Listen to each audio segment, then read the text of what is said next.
നമ്മുടെ ശ്രദ്ധ എന്താണ്? പഠനം, ചികിത്സ, വരുമാനം, ജലസേചനം, കേൾവി, നടപടി എന്നിവയിലൂന്നിയുള്ള സർക്കാരിൻ്റേത്. ഇപ്പോൾ തിരഞ്ഞെടുപ്പ് വന്നപ്പോൾ കൈക്കൂലിയായി 10,000 രൂപ നൽകുന്നു. ബീഹാറിലെ ജനങ്ങൾ അവർ ഈ സർക്കാരിനെ വീണ്ടും തിരഞ്ഞെടുക്കില്ല.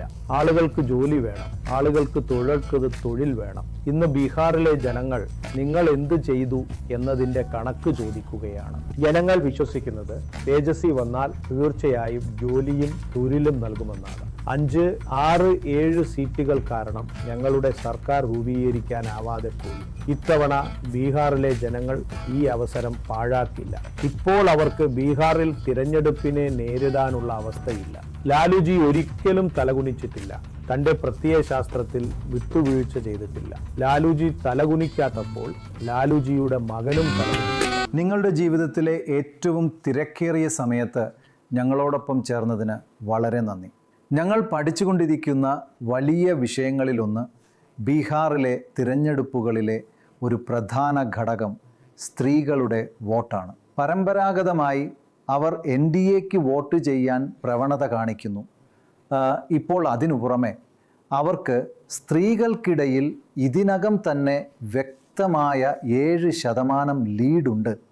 NDA ഇപ്പോൾ 3,000 രൂപ വാഗ്ദാനം ചെയ്തിട്ടുണ്ട്. നിങ്ങൾ മാസം 2,500 രൂപ അധികമായി വാഗ്ദാനം ചെയ്തു. എന്നാൽ മറ്റ് തിരഞ്ഞെടുപ്പുകളിൽ നിന്ന് നമ്മൾ പഠിച്ച ഒരു കാര്യം, കയ്യിൽ പണം കിട്ടുമ്പോൾ അത് വലിയ മാറ്റമുണ്ടാക്കും എന്നതാണ്. നിങ്ങൾ ഇതിനെ എങ്ങനെയാണ് ശരിക്കും നേരിടുന്നത്? കാരണം അത് അവർക്ക് ഒരു വലിയ നേട്ടമാണ്. ഇല്ല, ഈ അടുത്ത ദിവസങ്ങളിൽ ഞങ്ങൾ സ്ത്രീകളുടെ ഗ്രൂപ്പുകളുമായി സംവദിക്കുകയും റാലികളും സെമിനാറുകളും നടത്തുകയും ചെയ്യുന്നുണ്ട്. ഞങ്ങളുടെ സർക്കാർ അധികാരത്തിൽ വന്നാൽ സ്ത്രീ ശാക്തീകരണത്തിനായി ഞങ്ങൾ എന്തു ചെയ്യുമെന്നുള്ള ഞങ്ങളുടെ കാഴ്ചപ്പാട് ഞങ്ങൾ നൽകുന്നു.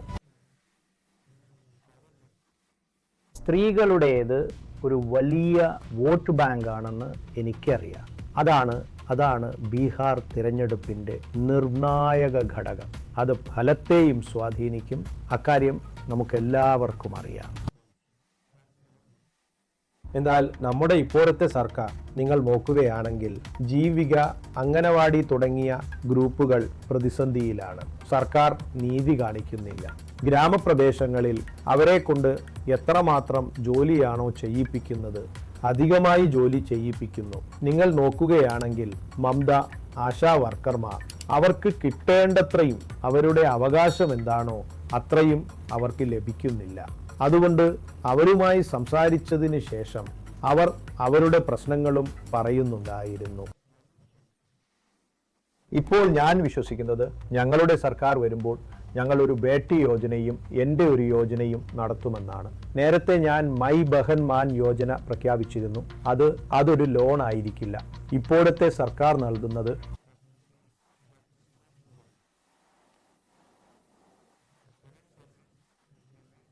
അവരുടെ ആശയം ലോൺ നൽകുക എന്നതാണ്. പിന്നീട് അവർ തിരഞ്ഞെടുത്ത ആളുകൾക്ക് നൽകുന്ന 2 ലക്ഷം ബാങ്കാണ് നൽകാൻ പോകുന്നത്, സർക്കാരല്ല. അതാണ് വ്യത്യാസം. ഞങ്ങൾ ചെയ്യുന്നത് സാമ്പത്തിക നീതിയാണ്. വിലക്കയറ്റം വളരെ കൂടുതലാണ്. അതിനാൽ അവർക്ക് ഒരു പിന്തുണ ലഭിക്കണം. ഇന്നത്തെ സ്ത്രീകൾക്ക് അവർക്ക് ഇഷ്ടപ്പെട്ട സാരി വാങ്ങാൻ കഴിയുന്നില്ല. അവർക്ക് ഇഷ്ടമുള്ളിടത്ത് പോയി പുറത്തു നിന്ന് ഭക്ഷണം കഴിക്കാൻ കഴിയുന്നില്ല. വീട്ടിൽ ആർക്കെങ്കിലും അസുഖം വന്നാൽ വീടിൻ്റെ ബജറ്റ് താളം തെറ്റുന്നു. ഗ്യാസ് നിറയ്ക്കാൻ സിലിണ്ടർ ഉണ്ട്. പക്ഷേ ഗ്യാസ് നിറയ്ക്കാൻ നിങ്ങൾക്ക് 1,100, 1,200 രൂപ വേണം. അതുകൊണ്ട് സ്ത്രീകൾ വളരെയധികം ബുദ്ധിമുട്ടുന്നു. ഞങ്ങളുടെ സർക്കാർ വന്നാൽ ഞങ്ങൾ മൈ ബഹൻ മാൻ യോജന കൊണ്ടുവരുമെന്ന് അതുകൊണ്ടാണ് ഞങ്ങൾ പറഞ്ഞത്. മാസം തോറും അത് 2,500 രൂപയായിരിക്കും. വാർഷികമായി അത് 30,000 രൂപയും 5 വർഷം കൊണ്ട് 1,50,000 രൂപയുമായിരിക്കും. അത് അവർക്കൊരു പിന്തുണയായിരിക്കും, ഒരു സാമ്പത്തിക പിന്തുണ, ചെറിയ ചെറിയ കാര്യങ്ങൾക്കായി.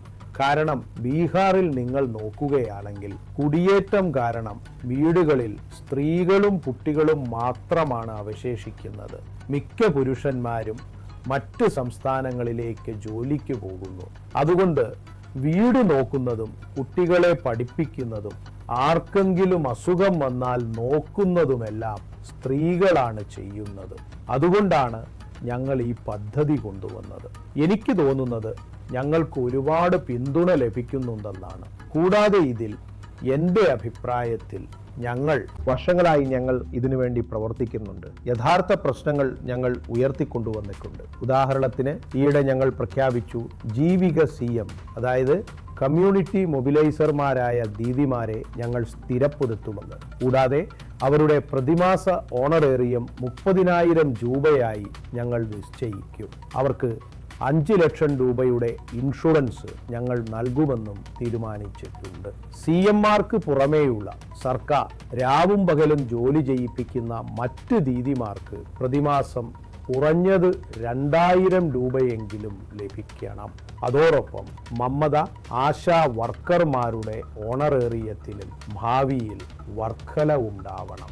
കാരണം അവർ ദിവസം മുഴുവൻ കഠിനമായി ജോലി ചെയ്യുന്നു, പക്ഷേ ഒന്നും ലഭിക്കുന്നില്ല.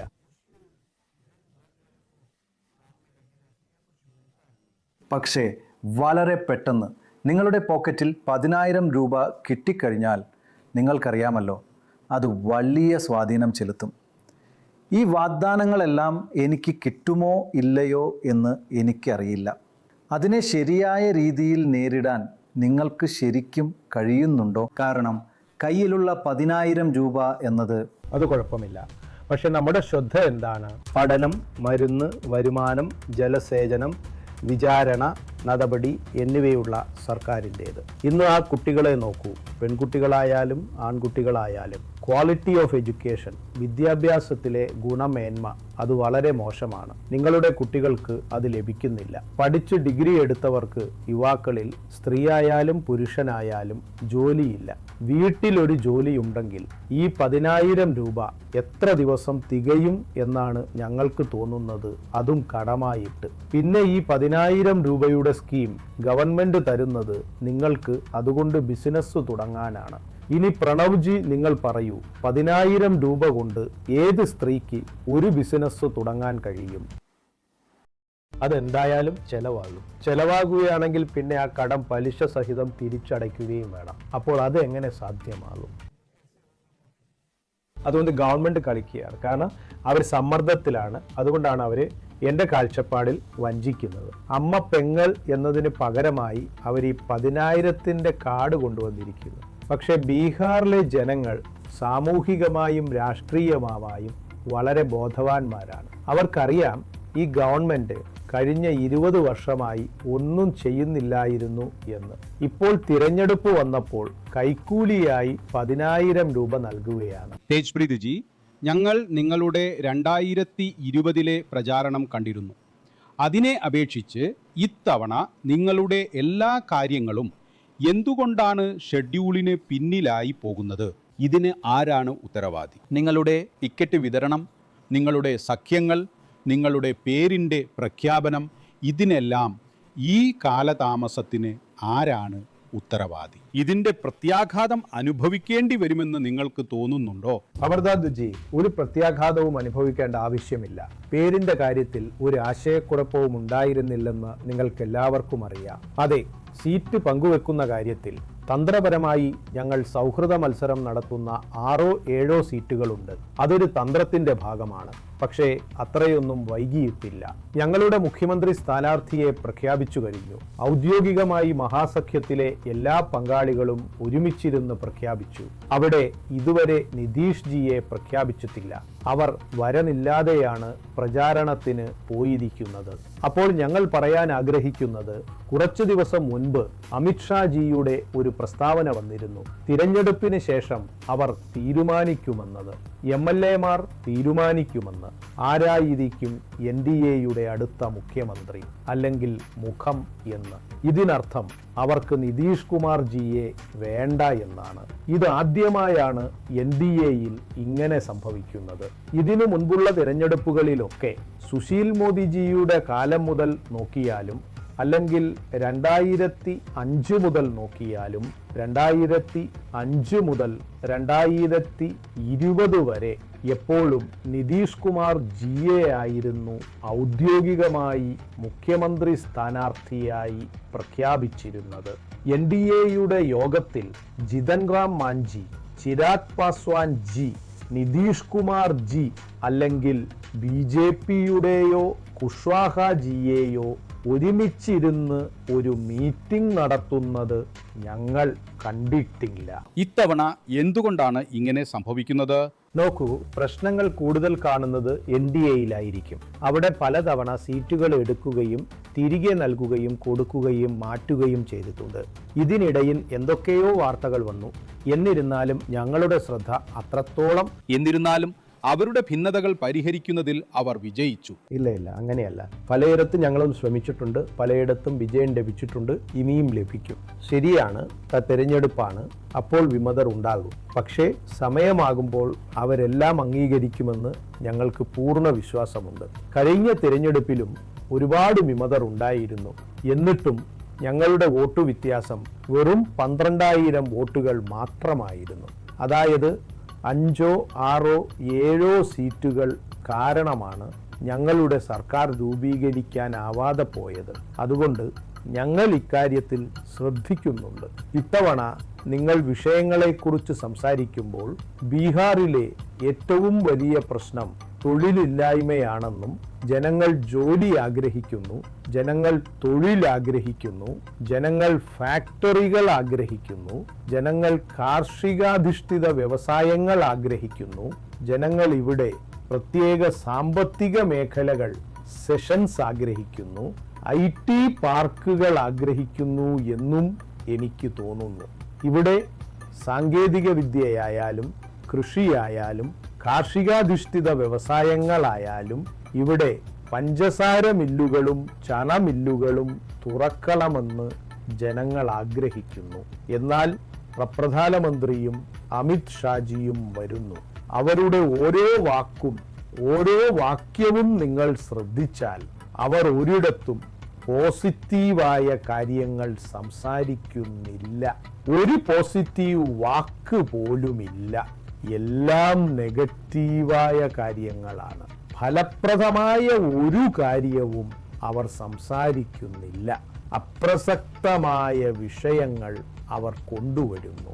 അതുകൊണ്ട് ബീഹാറിലെ ജനങ്ങൾ ബുദ്ധിയുള്ളവരാണെന്നും പോസിറ്റീവായ കാര്യങ്ങൾ കേൾക്കാൻ ആഗ്രഹിക്കുന്നുവെന്നും ഞങ്ങൾ കരുതുന്നു. നിങ്ങൾ 20 വർഷം കൊണ്ട് എന്തു ചെയ്തു? സംസ്ഥാന സർക്കാരായും 11 വർഷം കേന്ദ്രത്തിലുമായിരുന്നിട്ട് ബീഹാറിന് എന്ത് കിട്ടി? നിങ്ങൾ ബീഹാറിലെയും ഗുജറാത്തിനെയും താരതമ്യം ചെയ്താൽ ഗുജറാത്തിന് പ്രത്യേക സാമ്പത്തിക മേഖലകൾ SEZs ലഭിക്കുന്നു, ഗുജറാത്തിന് ഫാക്ടറികളും ലഭിക്കുന്നു. എന്നാൽ അവർക്ക് വിജയം വേണ്ടത് ബീഹാറിലാണ്. അവർ ഗുജറാത്തിൽ തന്നെ നിക്ഷേപക സംഗമം നടത്താൻ പോകുന്നു. പ്രധാനമന്ത്രി ഒരിക്കലും ബീഹാറിലേക്ക് വരുന്നില്ല. കോമൺവെൽത്ത് ഗെയിംസ് പോലുള്ളവയോ മറ്റ് ഗെയിംസുകളോ ആകട്ടെ, അതെല്ലാം അവർ അവിടെയാണ് നടത്തുന്നത്.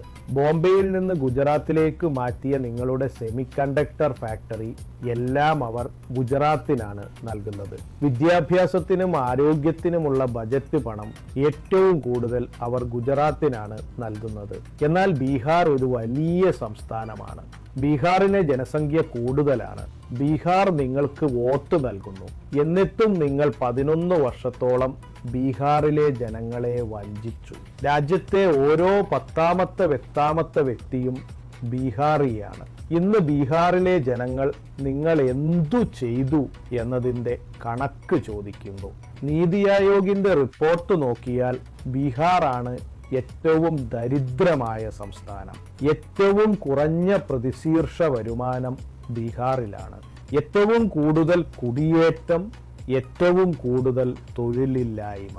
ഇപ്പോൾ നിങ്ങൾ നോക്കുകയാണെങ്കിൽ 2023 NCRB കണക്കുകൾ വന്നതിന് ശേഷം ഒരുപക്ഷെ അത് ഇതുവരെ അപ്ഡേറ്റ് ചെയ്തിട്ടില്ല. എന്നാൽ ഏറ്റവും പുതിയ NCRB കണക്കുകൾ പ്രകാരം കുറ്റകൃത്യങ്ങളിൽ ആദ്യത്തെ 2 സംസ്ഥാനങ്ങൾ UPയും ബീഹാറുമാണ്. ഇവരുടെ ഏകദേശം 20 വർഷത്തിനിടയിൽ 70,000-ത്തിലധികം കൊലപാതകങ്ങൾ നടന്നിട്ടുണ്ട്. ഇപ്പോൾ 70,000 കോടിയുടെ അഴിമതി CID റിപ്പോർട്ടിൽ വന്നിരിക്കുന്നു. നിരവധി മന്ത്രിമാർക്കും ഉപമുഖ്യമന്ത്രിക്കുമെതിരെ ആരോപണങ്ങൾ ഉയർന്നു.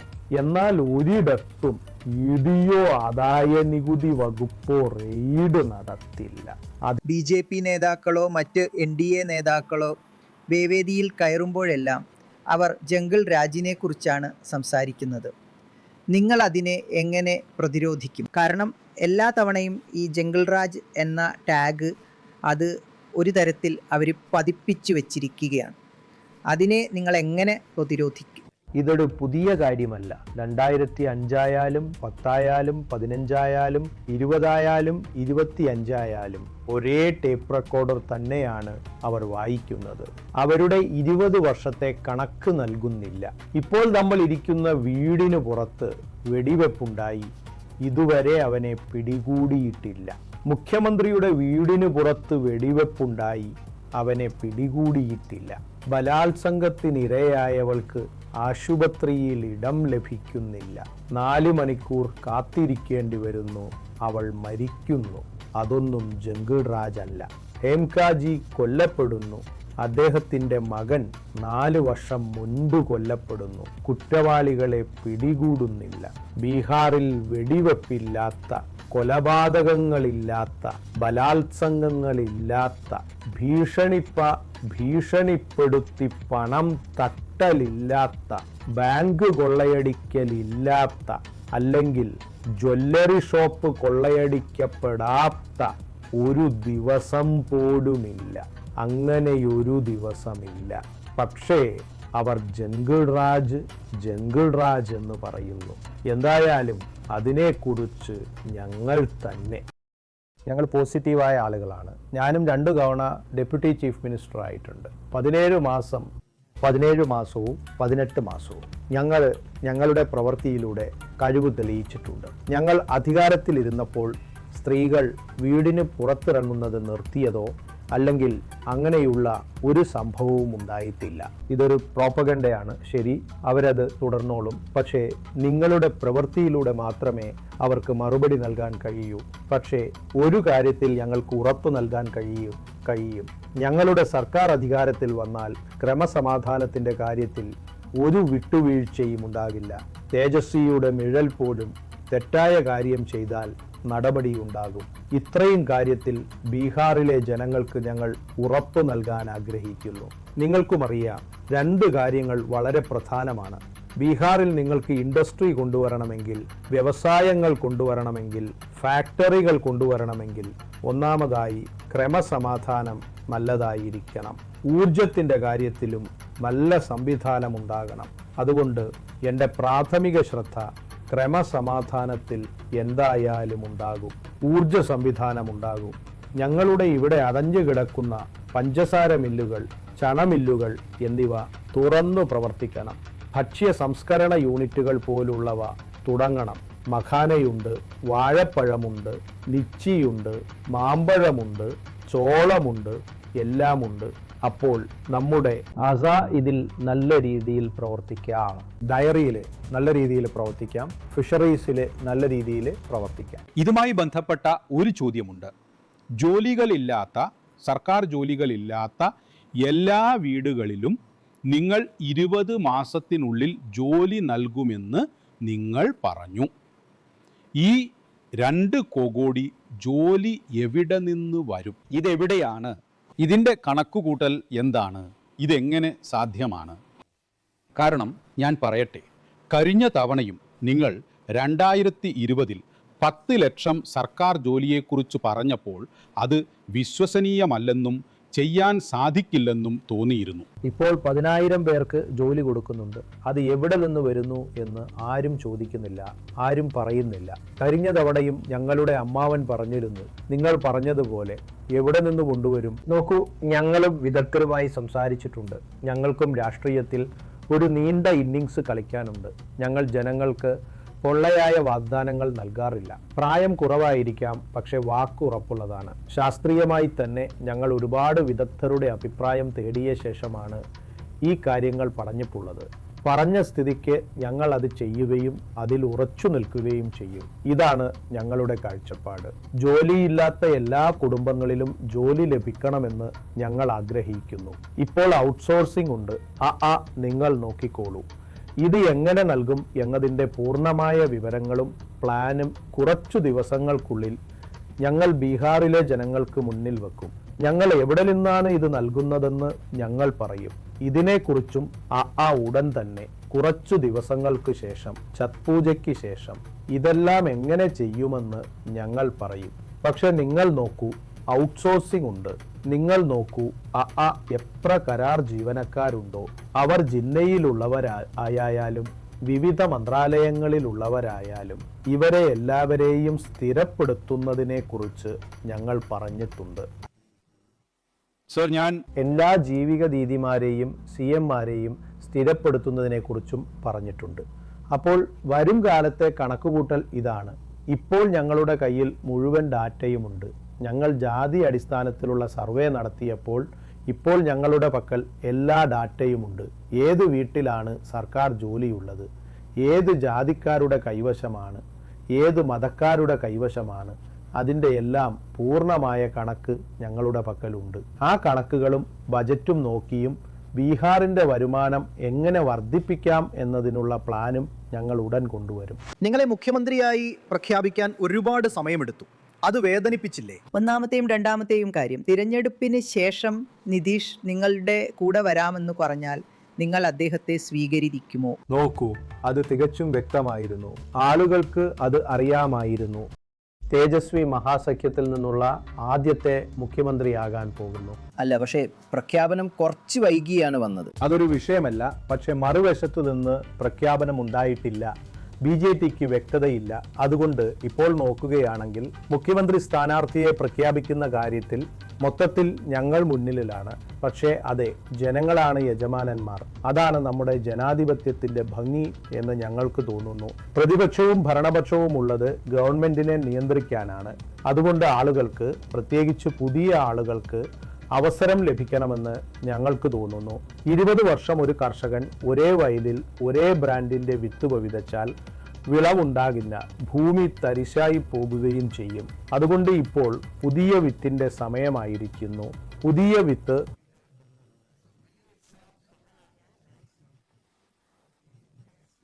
അല്ല, പക്ഷേ ഒരു പഴയ വിത്ത് നിങ്ങളോടൊപ്പം ചേരാൻ ആഗ്രഹിക്കുന്നുവെങ്കിൽ നിങ്ങളെ കൊണ്ട് സർക്കാർ രൂപീകരിക്കാൻ സഹായിക്കാമെന്ന് നിതീഷ് പറഞ്ഞാലോ? ഇല്ല. BJP അദ്ദേഹത്തോട് പെരുമാറുന്ന രീതി കാണുമ്പോൾ എനിക്ക് അദ്ദേഹത്തോട് വളരെ ഖേദം തോന്നുന്നു. അദ്ദേഹത്തിന്റെ അവസ്ഥ എന്തായി തീർന്നിരിക്കുന്നു എന്ന് വെച്ചാൽ, ശരിയാണ്, പ്രായം ഒരു ഘടകമാണ്, നമുക്കെല്ലാവർക്കും അറിയാം. ഈ വിഷയത്തിൽ അദ്ദേഹത്തെക്കുറിച്ച് കൂടുതൽ അഭിപ്രായം പറയാൻ ഞാൻ ആഗ്രഹിക്കുന്നില്ല. പക്ഷേ നമുക്കെല്ലാവർക്കും അറിയാം, ബീഹാറിലെ സർക്കാർ ഇപ്പോൾ BJP ഡൽഹിയിൽ നിന്നാണ് ഭരിക്കുന്നത്. 2 പേരാണ് അത് നടത്തുന്നത്. അവർ ഇവിടുത്തെ ഉദ്യോഗസ്ഥരുമായും എല്ലാവരുമായും നേരിട്ട് ബന്ധപ്പെടുന്നു. ബീഹാർ എങ്ങനെ ഭരിക്കണം എന്നതൊക്കെ BJPയാണ് ചെയ്യുന്നത്.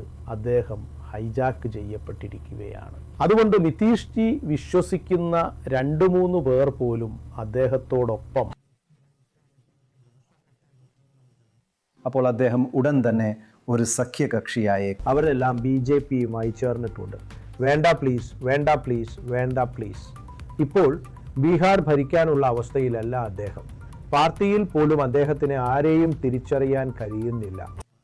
അതുകൊണ്ട് എൻ്റെ ഒരു ചോദ്യം, നിതീഷ് കുമാർ ഇപ്പോൾ ബീഹാർ ഭരിക്കാനുള്ള അവസ്ഥയിലല്ല എന്ന് നിങ്ങൾ പറയുന്നുണ്ടല്ലോ. അപ്പോൾ NDAക്ക് ഭൂരിപക്ഷം ലഭിക്കുകയാണെങ്കിൽ ഇതേ കാരണം പറഞ്ഞ് BJPക്ക് അവരുടെ മുഖ്യമന്ത്രിയെ നിയമിക്കാമല്ലോ. രണ്ടാമതായി, ഇത്തവണ തിരഞ്ഞെടുപ്പ് കമ്മീഷൻ നടത്തുന്ന തിരഞ്ഞെടുപ്പ് പ്രക്രിയയിൽ നിങ്ങൾ സംതൃപ്തനാണോ? അതോ SIRന്റെ സമയത്ത് നിങ്ങൾ ആശങ്ക പ്രകടിപ്പിച്ചതുപോലെ ഇപ്പോഴും തിരഞ്ഞെടുപ്പിൽ എന്തെങ്കിലും ക്രമക്കേട് നടന്നേക്കുമോ എന്ന് നിങ്ങൾക്ക് ഭയമുണ്ടോ? SIR സംബന്ധിച്ച് ഞങ്ങൾ വലിയ വിജയം നേടി. ഒരു പോരാട്ടം തന്നെ നടന്നു. SIR എതിർപ്പില്ലായിരുന്നു. പക്ഷേ അവരുടെ നടപടിക്രമം, അതിൻ്റെ സമയം, പാവപ്പെട്ടവരിൽ നിന്ന് അവരാവശ്യപ്പെട്ട രേഖകൾ, ഇതിനോടായിരുന്നു ഞങ്ങളുടെ എതിർപ്പ്. നന്ദിയുണ്ട്. കാരണം ഇനി എവിടെ SIR നടന്നാലും ആധാർ 12ാമത്തെ രേഖയായിരിക്കും. അതുകൊണ്ട് ഇത് ഞങ്ങളുടെ ഒരു വലിയ വിജയമാണ്. അതോടൊപ്പം ഒരുപാട് പ്രശ്നങ്ങളും പരിഹരിക്കപ്പെട്ടു. തിരഞ്ഞെടുപ്പ് കമ്മീഷനിലെ ആളുകളും BLOമാരും സമ്മർദ്ദത്തിലായി. അതുകൊണ്ട് ഇത് ഇടയ്ക്ക് വെച്ച് നടന്ന ഒരു പോരാട്ടമായിരുന്നു എന്ന് ഞങ്ങൾക്ക് തോന്നുന്നു. ആളുകൾക്കിടയിൽ ഒരുപാട് ആശയക്കുഴപ്പമുണ്ടായിരുന്നു. ബീഹാറിന് പുറത്ത് താമസിക്കുന്ന ആളുകൾക്ക് അത് എങ്ങനെ സാധിക്കും? അതുകൊണ്ട് ഞങ്ങളിതിൽ താഴെത്തട്ടിൽ വലിയ തോതിൽ പ്രവർത്തിച്ചു. തിരഞ്ഞെടുപ്പ് കമ്മീഷൻ വരുത്തിയ തെറ്റുകൾ ഞങ്ങൾ കോടതിയിൽ ഹാജരാക്കി. ഞങ്ങളുടെ ആവശ്യങ്ങൾ കോടതി അംഗീകരിക്കുകയും ചെയ്തു. നിങ്ങൾ തുടക്കത്തിൽ പറഞ്ഞതുപോലെ ഇപ്പോഴത്തെ ഈ സർക്കാർ സ്വയം തകർച്ചയിലാണ്. അതായത് അതിൻ്റെ തകർച്ച ആരംഭിച്ചിരിക്കുന്നു. ഒരു 5 വർഷം കൂടി ഈ സർക്കാർ വീണ്ടും അധികാരത്തിൽ വന്നാൽ എന്ന് കരുതുക. അതിൻ്റെ കാലാവധി പൂർത്തിയാക്കുന്നതിന് മുമ്പ് അത് സ്വയം നശിക്കുമെന്ന് നിങ്ങൾ കരുതുന്നുണ്ടോ? കൂടാതെ മറ്റ് സംസ്ഥാനങ്ങളിൽ ചെയ്തതുപോലെ മുഖമില്ലാത്ത ഒരാളെ, അവരുടെ ഇഷ്ടപ്രകാരമുള്ള ഒരു മുഖ്യമന്ത്രിയെ BJP ഇവിടെ അടിച്ചേൽപ്പിക്കുകയാണെങ്കിൽ രാജസ്ഥാനിലോ മധ്യപ്രദേശിലോ ഡൽഹിയിലോ സ്വീകരിച്ചതുപോലെ ബീഹാറിലെ ജനങ്ങൾ അത് സ്വീകരിക്കുമെന്ന് നിങ്ങൾ കരുതുന്നുണ്ടോ? എനിക്ക് തോന്നുന്നത് ബീഹാറിലെ ജനങ്ങൾ ഈ സർക്കാരിനെ വീണ്ടും തിരഞ്ഞെടുക്കില്ല എന്നാണ്. ഇനി എങ്ങനെയെങ്കിലും ഈ സർക്കാർ ഇവിടെ അധികാരത്തിൽ വന്നാൽ അഴിമതി വർദ്ധിക്കും, ഉദ്യോഗസ്ഥ മേധാവിത്വം വർദ്ധിക്കും, കുറ്റവാളികളുടെ ധൈര്യം വർദ്ധിക്കും, ചോദ്യപേപ്പർ ചോർച്ചകൾ ഉണ്ടാകും, ജ്യോതിയെക്കുറിച്ച് സംസാരിക്കില്ല, പേനയെക്കുറിച്ച് സംസാരിക്കില്ല, വാളിനെക്കുറിച്ചായിരിക്കും സംസാരം. കൂടാതെ ബീഹാറിലെ ജനങ്ങൾക്ക് വീണ്ടും ദുരിതമനുഭവിക്കേണ്ടി വരും. നിങ്ങൾ അമിത്ഷാജിയുടെ അഭിമുഖം കേട്ടിരിക്കും. ബീഹാറിൽ ഫാക്ടറികൾ സ്ഥാപിക്കാൻ കഴിയില്ല, വ്യവസായങ്ങൾ വരാൻ കഴിയില്ല, ഭൂമിക്ക് ക്ഷാമമുണ്ട്. BJP അധികാരത്തിൽ വന്നാൽ ബീഹാറിൽ വ്യവസായങ്ങൾ സ്ഥാപിക്കില്ലെന്ന് അദ്ദേഹം വ്യക്തമായി പറഞ്ഞു. അത് അങ്ങനെയാണ്, അതായത് അത് വ്യക്തമാണ്. അതുകൊണ്ട് ഇനി ജനങ്ങൾ തീരുമാനിക്കണം. കാരണം ആത്യന്തികമായി അവർ തന്നെയാണ് യജമാനന്മാർ. ജനങ്ങളാണ് യജമാനന്മാർ. ഞങ്ങൾ ഞങ്ങളുടെ വിഷയങ്ങളിൽ ഞങ്ങളുടെ ജോലി ചെയ്യുന്നു. ഞങ്ങൾ വിഷയങ്ങളെക്കുറിച്ചാണ് സംസാരിക്കുന്നത്. 20 വർഷം നിങ്ങൾ എന്തു ചെയ്തു എന്ന് ജനങ്ങളോട് പറയൂ എന്ന് ഞങ്ങൾ BJPയോടും JDUവിനോടും കണക്ക് ചോദിക്കുകയാണ്. അഥവാ ഇപ്പോഴത്തെ സാഹചര്യത്തിൽ ഞങ്ങളും പ്രചാരണത്തിന് പോകുമ്പോൾ ആളുകൾ കഴിഞ്ഞ തവണയും മാറ്റം വരുത്താനുള്ള ഒരു മാനസികാവസ്ഥയിലായിരുന്നു. എന്തൊക്കെയായാലും ചെറിയൊരു പുറവ് വന്നുപോയി. പക്ഷേ ഇത്തവണ ബീഹാറിലെ ജനങ്ങൾ അവസരം പാഴാക്കില്ലെന്നാണ് അത് കാണിക്കുന്നത്. ഇത്തവണ കഴിഞ്ഞ തവണത്തേക്കാൾ നിങ്ങൾ കുറച്ച് പ്രചാരണം നടത്തിയാൽ അതിനെന്തെങ്കിലും പ്രതികൂല സ്വാധീനമുണ്ടാകുമോ? ഇല്ല. പരമാവധി പ്രചാരണം നടത്താനാണ് ഞങ്ങളുടെ ശ്രമം. ഇനി ഇലക്ഷൻ കമ്മീഷൻ അനുമതി നൽകുന്നില്ലെങ്കിൽ ഞങ്ങൾക്ക് എന്തു ചെയ്യാൻ കഴിയും? ഇപ്പോഴും ഉദാഹരണത്തിന് ഇന്ന് ഞങ്ങളുടെ യോഗം ഖഗാരിയയിലായിരുന്നു. അത് റദ്ദാക്കി. കാരണം അമിത്ഷാജി അവിടെ യോഗം നടത്തുന്നുണ്ട്. സുരക്ഷാ കാരണമാണ് അവർ പറഞ്ഞത്. വ്യക്തിപരമായി എനിക്ക് വളരെ നല്ലതായി തോന്നുന്നു, ഒരുപാട്. അപ്പോൾ എനിക്ക് തോന്നുന്നത് ഇത് NDAയ്ക്കും BJPയ്ക്കും വിപരീത ഫലം ചെയ്യുമെന്നാണ്. ഞങ്ങൾ നിങ്ങളുടെ പ്രചാരണങ്ങളും തിരഞ്ഞെടുപ്പ് പ്രചാരണങ്ങളും റാലികളും കണ്ടിട്ടുണ്ട്. നിങ്ങൾക്ക് ജനങ്ങളിൽ നിന്ന് മികച്ച പ്രതികരണമാണ് ലഭിക്കുന്നത്. അതിനാൽ എനിക്ക് വൈകാരികമായി ചോദിക്കാൻ ആഗ്രഹമുണ്ട്, നിങ്ങളുടെ അച്ഛനിൽ നിന്ന് നിങ്ങൾ എത്രമാത്രം പഠിച്ചു? കാരണം അദ്ദേഹം ഒരു മികച്ച പ്രസംഗകനായിരുന്നു. അദ്ദേഹം ജനക്കൂട്ടത്തെ പ്രതികരിപ്പിച്ചു.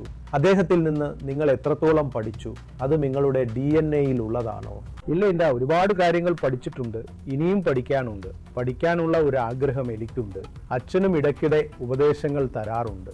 അദ്ദേഹത്തെ ഞാനുമായി താരതമ്യം ചെയ്യാൻ കഴിയില്ല, മറ്റാർക്കും കഴിയില്ല. അദ്ദേഹം ഒരു ജനകീയ നേതാവായിരുന്നു. അദ്ദേഹം ഇപ്പോഴും ഒരു ജനകീയ നേതാവാണ്. ആശയവിനിമയം നടത്തുന്നതിലും ധൈര്യത്തോടെ കാര്യങ്ങൾ പറയുന്നതിലും ആരെയും ഭയക്കാതെ സത്യം സംസാരിക്കുന്നതിലും സാധാരണ ജനങ്ങളുമായി അടുത്തിടപഴകുന്നതിലും ഇങ്ങനെയുള്ള വളരെ കുറച്ചു നേതാക്കളെ മാത്രമേ ഇന്നിന്ന് രാജ്യത്ത് നിങ്ങൾക്ക് കാണാൻ കഴിയൂ. ഇന്നും ഈ അസുഖാവസ്ഥയിലും വൈകുന്നേരം 1-2 മണിക്കൂർ അദ്ദേഹം തീർച്ചയായും ആളുകളുമായി കൂടിക്കാഴ്ച നടത്താറുണ്ട്.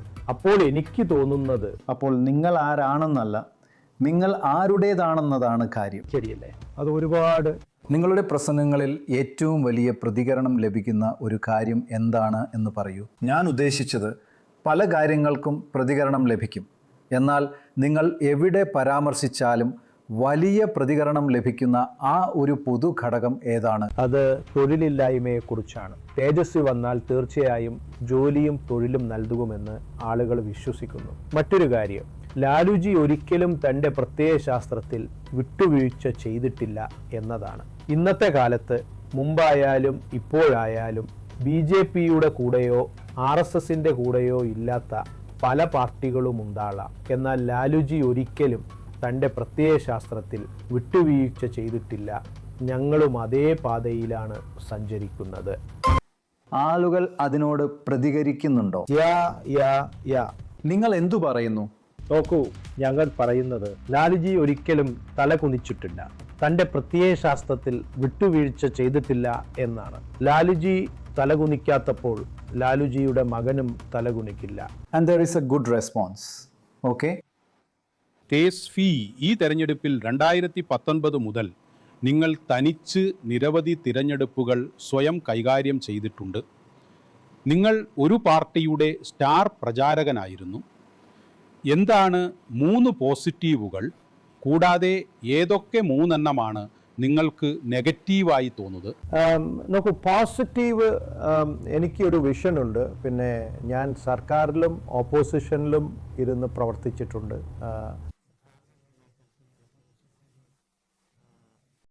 ഞങ്ങളുടേത് വളരെ സ്ട്രോങ് ആയ ഒരു ഓപ്പോസിഷൻ ആയിരുന്നു. മൂന്നാമത്തേത്, I connect with the people. ജനങ്ങളുമായി ബന്ധം സ്ഥാപിക്കുന്നു. ജനങ്ങൾ എൻ്റെ വാക്കുകൾ മനസ്സിലാക്കുന്നു.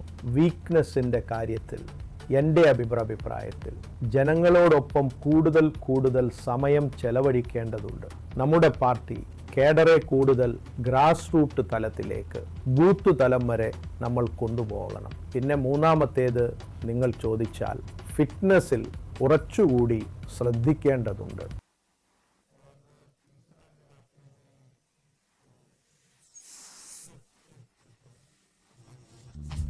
അത് എനിക്കും ബാധകമാണ്.